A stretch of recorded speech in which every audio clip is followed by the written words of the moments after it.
ধর্ম পাগল কিছু নয়, ধর্ম একজন মানুষের কথা দিয়ে চলে। বলেন তো তার নাম কি?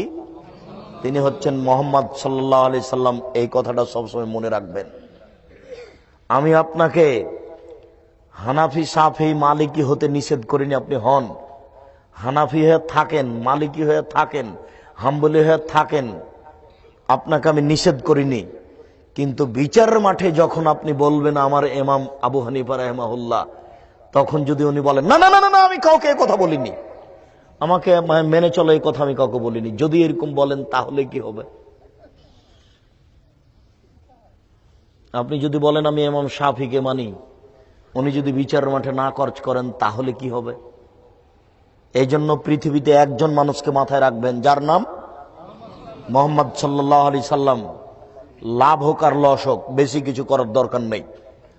ফরজ সালাত আদায় করেন, রমজান মাসের সিয়াম পালন করেন, রোজা, রমজান মাসের সিয়াম পালন করেন, আর যাকাত ক্ষমতা হলে দেন, টাকা হলে হজ করতে যায়েন, জান্নাত হবে ইনশাআল্লাহ।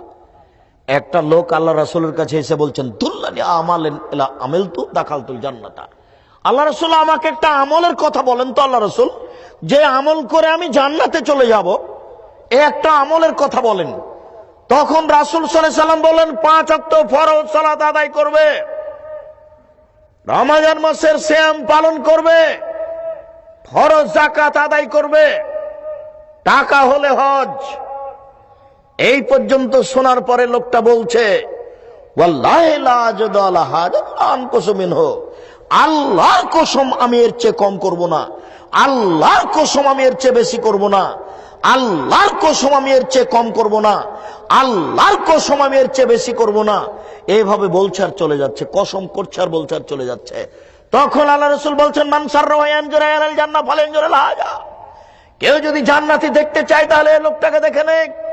এই শোনো আমার সঙ্গী সাথী, তোমরা যদি কেউ জান্নাতীকে দেখতে চাও, এই যে দেখো এই যে লোকটা জান্নাতি, ও কিন্তু তাহাজ্জুদ পড়বে না। কথা মনে হয় বুঝাতে পারিনি। উনি কিন্তু তাহাজ্জুদ পড়বেন না, উনি পড়বেন না, উনি কসম করেছেন আমি নফল পড়ব না। 5 ওয়াক্ত সালাতের সাথে যে 12 রাকাত সুন্নাত আছে এটা উনি পড়বেন না।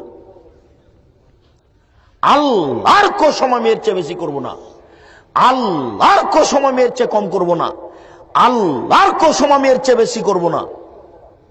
5 ওয়াক্ত সালাতের সাথে 12 রাকাত সুন্নাত পড়বে না। আল্লাহ রাসূল বললেন যে ও জান্নাতি। শুনুন, ইবাদত কম হোক তবুও জান বাঁচবে, একজন মানুষের নীতিতে হোক, যার নাম মুহাম্মদ সাল্লাল্লাহু আলাইহি সাল্লাম।